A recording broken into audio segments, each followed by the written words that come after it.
ചരിത്രജാലകത്തിൻ്റെ അടുത്തൊരു എപ്പിസോഡിലേക്ക് മാന്യപ്രേക്ഷകർക്ക് സ്വാഗതം.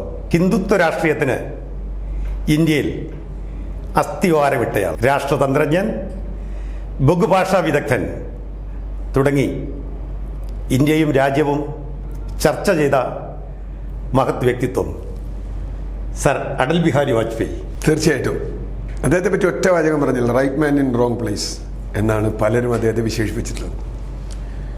നേരത്തെ പറഞ്ഞതുപോലെ ഹിന്ദുത്വ രാഷ്ട്രീയത്തിൻ്റെ തുടക്കകാലം മുതൽ, തുടക്കകാലം എന്ന് പറഞ്ഞാൽ സ്വതന്ത്ര ഇന്ത്യയിൽ ഭാരതീയ ജനസംഘം രൂപീകരിക്കുന്ന കാലം മുതൽ, അതിനുശേഷം ജനതാ പാർട്ടി, അതിനുശേഷം ഇപ്പോഴുള്ള BJP ഭാരതീയ ജനതാ പാർട്ടി എന്ന രൂപത്തിലേക്ക് വളർന്നു വന്ന കാലഘട്ടത്തിലൊക്കെ നിർണായകമായി അതിൻ്റെ ഒരു സൗമ്യമുഖമായി അവതരിപ്പിക്കപ്പെട്ടത് അങ്ങനെയാണ്.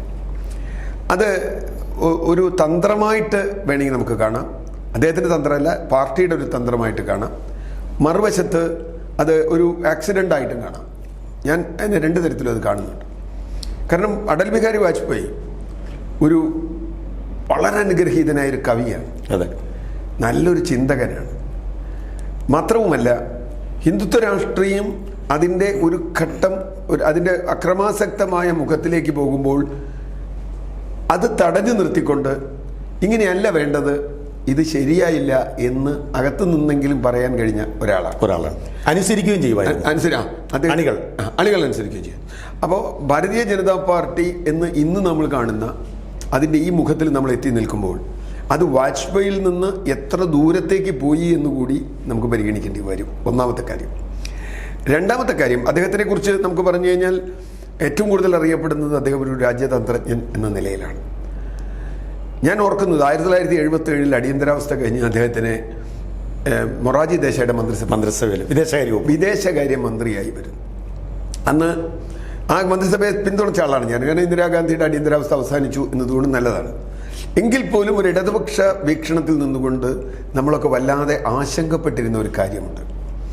ഈ ഗവൺമെൻറ്, അത് വിദേശകാര്യം മാത്രമല്ല, ഇപ്പോൾ നെഹ്റുവിയൻ എന്ന് പറയുന്ന ഒരു സാമ്പത്തിക ശാസ്ത്രത്തെക്കാൾ നെഹ്റു പ്രസിദ്ധനായത് വിദേശ നയത്തിലാണ്. അതെ, ലോകത്തിൽ ലോകാരാധ്യനായ നേതാവായി നെഹ്റു ഉയർന്നത് ചെരിതര നയം പോലെയുള്ള, അതുപോലെ ജനാധിപത്യ സംരക്ഷണത്തിന് വേണ്ടിയുള്ള നിലപാടുകൾ എടുക്കുന്നതിൽ, അത് കൊറിയയിലും വിയറ്റ്നാമിലൊക്കെ നമ്മൾ കണ്ടിട്ടുള്ളതാണ്, കോങ്കോയിലൊക്കെ. അപ്പോൾ ആ അർത്ഥത്തിൽ ഒരു ഭരണത്തിൽ നിന്ന് നേരെ ഒരു ഷിഫ്റ്റ് ഉണ്ടാകുമോ? കാരണം പല നയങ്ങളിലും, ഇപ്പോൾ സ്വതന്ത്ര പാർട്ടിയാണെങ്കിലും ജനസംഘമാണെങ്കിലും മൊറാർജി ദേശായാണെങ്കിൽ പോലും അതിൽ സോഷ്യലിസ്റ്റുകൾ വേറെയാണ്.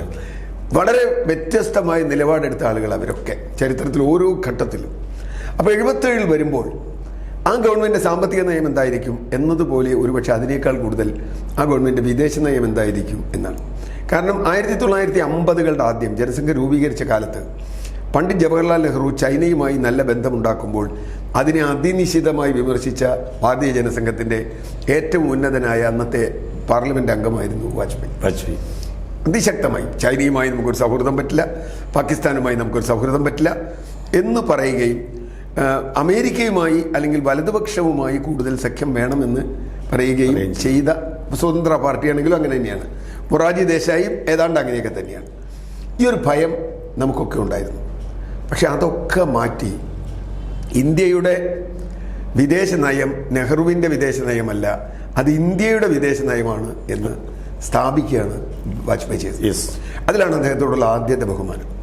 ഇന്ത്യയുടെ വിദേശ നയമാണ്. ഇന്ത്യ രാജ്യത്തിന് ഒരു വിദേശ നയം, നമ്മുടെ സംരക്ഷണത്തിന്, ഒരു രാജ്യത്തിൻ്റെ സംരക്ഷണത്തിൽ വിദേശ നയം വളരെ പ്രധാനമാണ് നിലനിൽപ്പിന്. അതുകൊണ്ട് ഇന്ത്യ രാജ്യത്തിൻ്റെ നിലനിൽപ്പിന് ഇന്ത്യയുടെ വിദേശ നയം അതുപോലെ തന്നെ തുടരുക. എന്നാൽ ഒരു അമേരിക്കൻ വിരുദ്ധത എന്ന് വേണമെങ്കിൽ ഉപേക്ഷിച്ചു എന്ന് വേണമെങ്കിൽ നമുക്കൊരു പരിധി വരെ പറയാം. പക്ഷേ എങ്കിൽ പോലും 77 ആദ്യത്തെ അദ്ദേഹത്തിൻ്റെ സന്ദർശനം സോവിയറ്റ് യൂണിയനിലേക്ക്, പ്രധാനമന്ത്രി മൊറാർജി ദേശായി അടക്കം. അത് കഴിഞ്ഞ് പിന്നെ ചൈനയിൽ പോകുന്നു, പാകിസ്ഥാനുമായിട്ടുള്ള വളരെ അടുത്ത സൗഹൃദമുണ്ടാകുന്നു, അമേരിക്കയിലും പോകുന്നുണ്ട്. പക്ഷേ ഏറ്റവും രൂക്ഷമായി കണ്ട നമ്മൾ പ്രതീക്ഷിച്ചൊരു വ്യതിയാനം അവിടെ ഉണ്ടായില്ല എന്ന് മാത്രമല്ല, ഇന്ത്യ സോവിയറ്റ് യൂണിയൻ്റെ ഏറ്റവും അടുത്ത സുഹൃത്താണ്. ചൈനയുമായി നല്ല ബന്ധമുണ്ടാവണം. അപ്പോൾ ഞാൻ പറഞ്ഞത്, ഒരു രാഷ്ട്രീയ നേതാവ്, ഒരു നയതന്ത്രജ്ഞൻ എന്നതിൽ അദ്ദേഹത്തിനിടയിൽ അദ്ദേഹത്തിൻ്റെ ഒരു ആത്മസംഘർഷം ഉണ്ടായിരുന്നിട്ടുണ്ടാവാം. ഞാനതിപ്പോഴും പ്രതീക്ഷിക്കുന്നുണ്ട്. കാരണം താൻ മുന്നോട്ട് വയ്ക്കുന്ന ഒരു രാഷ്ട്രീയം ഒരുപക്ഷെ രാജ്യത്തിന് ഗുണകരമാണോ എന്ന് അദ്ദേഹത്തിന് തന്നെ സംശയമുണ്ടെന്ന് വിചാരിക്കുന്ന ഒരാളാണ് ഞാൻ. ആ നന്മ ഒരു കവി എന്ന നിലയ്ക്കും ഒരു അറിയപ്പെടുന്ന ഒരു ചിന്തകൻ എന്ന നിലയ്ക്കും വാജ്പേയിക്ക് എപ്പോഴും ഉണ്ടായിട്ടുണ്ട്. അത് മറുവശത്തുമുണ്ട്. ഇത്തരത്തിലൊരു മുഖം മുന്നിൽ നിർത്തി പിന്നിൽ വളരെ കൃത്യമായ അജണ്ട ചെയ്യുന്ന ഒരു RSSന്റെ കളി അതിലുണ്ടോ എന്നും സംശയിക്കുന്ന ആളാണ്. ഇത് രണ്ടും അതിലുണ്ടാവാം. നമ്മളിപ്പോൾ വാജ്പേയിയെ കുറിച്ച് ചർച്ച ചെയ്യുന്നതുകൊണ്ടാണ്, RSSനെ കുറിച്ച് അല്ല എന്നുള്ളതാണ് നമ്മുടെ ചർച്ച. അതിലേക്ക് ഞാൻ ഊന്നുന്നത്.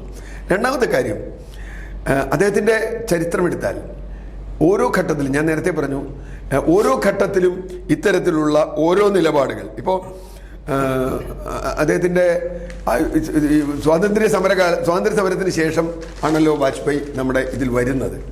ഏറ്റവും പ്രധാനമായി ഇപ്പം ഞാൻ നേരത്തെ പറഞ്ഞു, കാശ്മീർ പ്രശ്നത്തിൽ 53 അദ്ദേഹം എടുത്ത നിലപാടും കാശ്മീർ പ്രശ്നത്തിൽ 77 വിദേശകാര്യമന്ത്രി എന്ന നിലയ്ക്ക് അദ്ദേഹം എടുത്ത നിലപാടും തമ്മിലുള്ള ഒരു വൈചിത്ര്യം നമ്മൾ കണ്ടതാണ്. അതുപോലെ 1965 എനിക്ക് ഒരു സംഭവം ഓർമ്മ വരുന്നത്, 1965 ഇത് രാമേന്ദ്ര ഗുഹ വളരെ ഗംഭീരമായിട്ട് എഴുതിയിട്ടുണ്ട്. ഇവിടെ വലിയ കലാപങ്ങൾ നടന്നു, ദക്ഷിണ ഇന്ത്യയിൽ കലാപം. അത് ഈ ഇന്ദിരാഗാന്ധി ഭരണാധികാരമേറ്റ ഒരു കാലത്തുള്ള സംഗതിയാണ്. മിസോറാമിൽ കലാപം, നാഗാലാൻഡിൽ കലാപം, അങ്ങനെ പല കലാപങ്ങളുണ്ട്.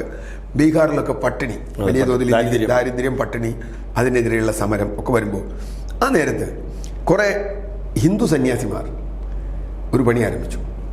ഒരു MPയുടെ നേതൃത്വത്തിൽ, രാമാനന്ദ സ്വാമി എന്ന് പറഞ്ഞ ഒരു MPയുടെ നേതൃത്വത്തിൽ കുറേ സന്യാസിമാരെ ശൂലമൊക്കെ പിടിച്ച് ഒരു ജാഥ, ഒരു ഹിന്ദുത്വ ജാഥ നടത്തി. ആ ജാഥയുടെ ആവശ്യം ഗോവധ നിരോധനം ഉടനെ നിയമമാക്കണമെന്നായിരുന്നു. അന്ന് അത് അക്രമാസക്തമാവുകയും പാർലമെന്റ് ഖരാവോ ചെയ്യണം എന്ന് വരെ പറയുകയും ചെയ്ത ഘട്ടത്തിൽ അതിനെതിരെ അതിശക്തമായ നിലപാടെടുത്തോണ്ട് വാജ്പേയി പറഞ്ഞു, ഇത് മണ്ടത്തരമാണ്. ഇത്തരത്തിൽ ഒരു വിഭാഗം ജനങ്ങളെ ശത്രുക്കളാക്കുകയും പിണക്കുകയും ചെയ്തുകൊണ്ട് ഇന്ത്യ രാജ്യത്തിന് ജനാധിപത്യം നിലനിർത്താൻ സാധിക്കും. അതുകൊണ്ട് അത് ഒരു കാരണവശാലും അത് പാടില്ല. അതുമാത്രമല്ല, എനിക്ക് തോന്നുന്നു ഒരു ഇദ്ദേഹത്തിന് നരസിംഹറാവു പ്രധാനമന്ത്രിയായിരുന്നപ്പോൾ ഒരു UN സംഘത്തിലേക്ക് ഇദ്ദേഹത്തെ അയക്കുന്നുണ്ട്. ഇത് പ്രതിപക്ഷ നേതാവ് എന്ന നിലയ്ക്ക് വാജ്പേയിയുടെ നേതൃത്വത്തിൽ ഒരു സംഘത്തെ അയക്കുകയും കാശ്മീർ പ്രശ്നത്തിലടക്കം ഇന്ത്യയുടെ UN നിലപാട് എന്താണോ നമ്മൾ മുൻപ് പറഞ്ഞിരുന്നത് അതേ നിലപാട് നെഹ്റുവിൻ്റെ കാലത്തും ഇന്ദിരാഗാന്ധിയുടെ കാലത്തും ഒക്കെ ഉണ്ടായിരുന്ന അതേ നിലപാട് അതുപോലെ ശക്തമായി അവിടെ അവതരിപ്പിക്കുകയും ചെയ്തു. അയോധ്യയുടെ കാര്യത്തിൽ പാർലമെന്റിൽ ഞാൻ അതിലേക്ക് വരാം. നമുക്ക് അയോധ്യയുടെ വിഷയത്തിൽ കുറച്ചുകൂടിയുണ്ട്.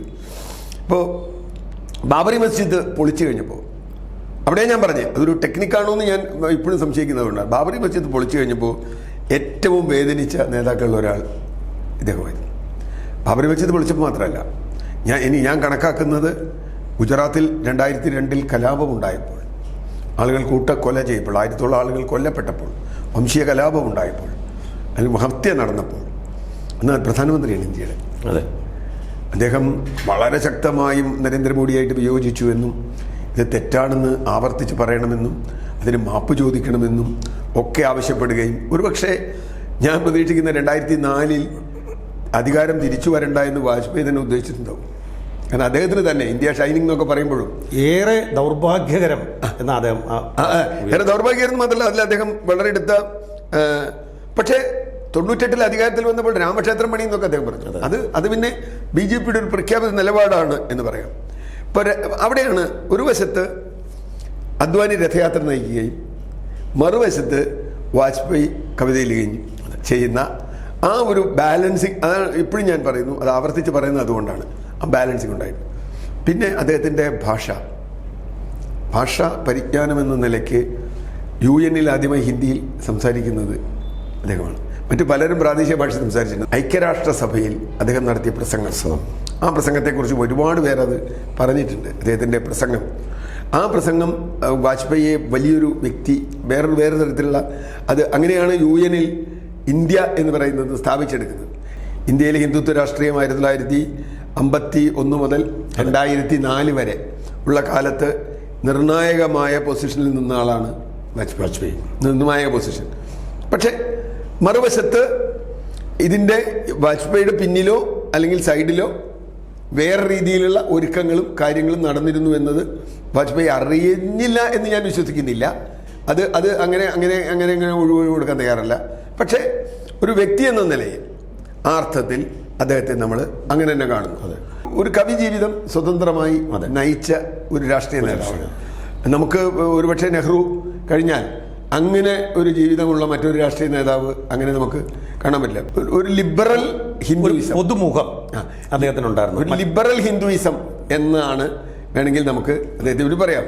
അദ്ദേഹത്തിൻ്റെ ഞാൻ നേരത്തെ പറഞ്ഞതുപോലെ ഗോവധ നിരോധനത്തിന് വേണ്ടി സമരം ചെയ്യുമ്പോഴും അതുപോലെ നിരവധി കാര്യങ്ങളിൽ തർക്കം വരുമ്പോഴും അദ്ദേഹം ഈ പറഞ്ഞ ഒരു സോഫ്റ്റ് ഹിന്ദുത്വ എന്ന് നമ്മൾ ഇന്ന് പറയുന്ന ഒരു വാക്കുണ്ടല്ലോ, മൃദു ഹിന്ദുത്വ എന്ന് പറയുന്ന ഒരു വാക്ക്, മൃദു ഹിന്ദുത്വ എന്ന വാക്ക് ആ മുഖം അദ്ദേഹം സൂക്ഷിച്ചിരുന്നു. പക്ഷെ ശ്യാമപ്രസാദ് മുഖർജിയാണ് അദ്ദേഹത്തെ കൊണ്ടുവന്നു. ശ്യാമപ്രസാദ് മുഖർജി ചെന്ന് പറയുന്നത് ഗോൾവർക്കറിനോടാണ്, RSS രാഷ്ട്രീയ പാർട്ടി ആകണം എന്ന് പറയുന്നത്.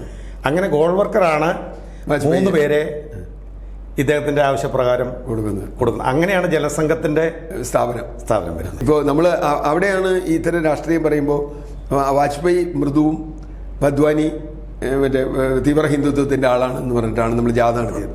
കുറച്ച് കഴിഞ്ഞപ്പോൾ അദ്വാനി മൃദുവായി. അദ്വാനിയാണ് വാജ്പേയിയുടെ പ്രധാനമന്ത്രി സ്ഥാനത്തേക്ക് നിർദ്ദേശിക്കുന്നത് പാർലമെന്ററി പാർട്ടി യോഗത്തിൽ. അദ്വാനിയും വാജ്പേയിയും തമ്മിൽ നല്ല വ്യക്തിപരമായ ബന്ധമായിരുന്നു, അതിൽ യാതൊരു തർക്കവുമില്ല. വാജ്പേയിയെ പോലെ ഒരാളെ, ഞാൻ വാജ്പേയി തന്ത്രം കളിച്ചു എന്നല്ല, വാജ്പേയിയെ പോലെ ഒരാളെ ഒരു മുഖമാക്കി നിർത്തുക എന്നത് ഹിന്ദുത്വ രാഷ്ട്രീയത്തിന്റെ തന്ത്രമായിരുന്നു. ആ മുഖം, ആ ഭാഗം അദ്ദേഹം നന്നായി അഭിനയിക്കുകയും ചെയ്തു. അഭിനയിച്ചു എന്ന് ഞാൻ പറഞ്ഞാൽ അദ്ദേഹം അതിന് പറ്റിയ ആളാണ്. ഇങ്ങനെ കവിതാമയമായ പ്രസംഗം ഹിന്ദിയാണെങ്കിൽ അത് പിന്നെ ഒന്നും പറയാനില്ല, അമ്മാതിരി പ്രസംഗമാണ്. അപ്പോൾ അതുകൊണ്ട് ജനങ്ങളെ ഒരിക്കലും വെറുപ്പിക്കില്ല. ഒരു കവി എന്ന നിലയ്ക്കും ഒരു ചിന്തകൻ എന്ന നിലയ്ക്കും വാജ്പേയിയെ ഓർക്കാനുള്ള ഒരുപാട് കാര്യങ്ങളുണ്ട്. അതെ, സാർ നേരത്തെ പറഞ്ഞ പോലെ നെഹ്റുവിന് ശേഷം നെഹ്റു തുടങ്ങി വെച്ച ആ വിദേശ നയം അതിനെ ഒരിക്കലും അദ്ദേഹം ഉപേക്ഷിച്ചില്ല. ഒത്തിരി വെള്ളം ചേർക്കാൻ തയ്യാറായില്ല. പിന്നീട് കുറച്ച് അദ്ദേഹത്തിൻ്റെ നിലപാടുകൾക്കെതിരായിട്ട് ഒരു ചർച്ച വന്നത് നമ്മുടെ കാണ്ഡഹാർ വിമാനം റാഞ്ചൽ അദ്ദേഹത്തിന് വളരെ വളരെ മോശപ്പെട്ട പേരാണ്. പക്ഷേ അവിടെ 131 അങ്ങോട്ടായിരുന്നു ആളുകൾ ഉണ്ടായിരുന്നത്. ഇപ്പൊ കാണ്ഡഹാർ നടക്കുന്നത് ഒരു കോൺഗ്രസ് ഭരണകാലത്താണെങ്കിൽ എന്തായിരിക്കും BJP പറയുക എന്ന് നമ്മൾ ആലോചിച്ചാൽ മതി. വളരെ പെട്ടെന്ന് കാര്യം നമുക്ക് മനസ്സിലാവും. പക്ഷേ ഇദ്ദേഹത്തെ സംബന്ധിച്ചിടത്തോളം കോൺഗ്രസ് അല്ലാത്ത 5 വർഷം പൂർത്തിയാക്കി ആദ്യത്തെ, ഇപ്പൊ പിന്നെ നരേന്ദ്രമോദി വന്നതോടുകൂടി കണ്ടിന്യൂ 10 വർഷമാകുമ്പോഴും ഇന്ത്യ ഷൈനിങ് എന്ന് പറയുമ്പോൾ പോലും വളരെ ക്ഷീണിതനായിട്ടും, പ്രത്യേകിച്ചും ഗുജറാത്ത് പോലെയുള്ള ഒരു ബുദ്ധിമുട്ട്, 5 വർഷം ഇനിയൊരു 5 വർഷം ഭരിക്കണോ എന്ന് ചോദിച്ചാൽ അദ്ദേഹം ഒരു പക്ഷേ വ്യക്തിപരമായി വേണ്ടാന്ന് പറഞ്ഞേനെ. ഞാൻ പറയുന്നത് അർജുനൻ യുദ്ധക്കളത്തിൽ അർജുനൻ നിൽക്കുമ്പോൾ ഞാൻ ഈ കൊല്ലുന്നത് ശരിയാണോ തെറ്റാണോ എന്ന് ചോദിക്കുന്ന ആ ഭഗവത്ഗീതയുടെ ഒരു ഇതുണ്ടല്ലോ, അതിലുള്ളൊരു ചോദ്യമുണ്ടല്ലോ, ആ ചോദ്യം പോലെയാണ് അത് യുദ്ധം ചെയ്യുന്നതാണോ ശരി, ചെയ്യാതിരിക്കുന്നതാണോ ശരി എന്ന് 2 ചോദ്യം വരും. പക്ഷെ നമുക്ക് അവസാനം ഏതെങ്കിലും ഒന്ന് ചെയ്യേണ്ടി വരുമ്പോൾ പിന്നെ നമ്മൾ ചിന്തിക്കുമ്പോൾ ഇതായിരുന്നോ ഞാൻ ചെയ്യേണ്ടിയിരുന്നത് എന്ന ചോദ്യവും വരാം. എനിക്ക് തോന്നുന്നത് വാജ്പേയിയെ കുറിച്ച് നമുക്ക് ചരിത്രം എങ്ങനെ വിലയിരുത്തുന്നുള്ളത് ഒരു പക്ഷേ ഒരു 10-50 കൊല്ലം കഴിയുമ്പോഴായിരിക്കും. ഇന്ത്യയുടെ ഭാവി എങ്ങനെ പോകുന്നു എന്നുള്ളതും ഇന്ത്യ ഇനി എങ്ങനെയാണ് മുമ്പോട്ട് പോകാൻ പോകുന്നത്. ഇന്ന് വാജ്പേയി തന്നെ സഹായിച്ച് നട്ട് നനച്ച് വളർത്തിയെടുത്ത ഹിന്ദുത്വ രാഷ്ട്രീയം ഏതുവരെ എത്തും? ഒരുപക്ഷെ വാജ്പേയിയുടെ മുഖത്തിലേക്ക് അതിന് മടങ്ങി വരേണ്ടി വരുമോ? ഇങ്ങനെയുള്ള ചോദ്യങ്ങളൊക്കെ ഉണ്ട്. ആ ചോദ്യങ്ങൾ എന്ന് പറഞ്ഞാൽ ഇതിൽ നിന്ന് പുറകോട്ട് പോകേണ്ടി വരിക എന്ന് പറഞ്ഞാൽ തീർച്ചയായും അത് ഞാൻ കാണുന്നത് പോസിറ്റീവായിട്ടാണ്. പക്ഷേ അങ്ങനെ വരും എന്ന് നമുക്ക് പ്രത്യാശിക്കാം. ഏതായാലും ഇന്ത്യ കണ്ട ഒരു എന്താ പറയുക, ഒരു രാഷ്ട്രതന്ത്രജ്ഞൻ എന്ന നിലയിൽ വാജ്പേയിയെ നമുക്ക് ആർദ്രമായി ബഹുമാനിക്കാം. അദ്ദേഹത്തിൻ്റെ കുറവുകളെല്ലാം അംഗീകരിച്ചുകൊണ്ട് തന്നെ മറ്റൊരു വ്യക്തിയുടെ വിശേഷങ്ങളുമായി അടുത്തയാഴ്ച വീണ്ടും കാണാം. നമസ്കാരം.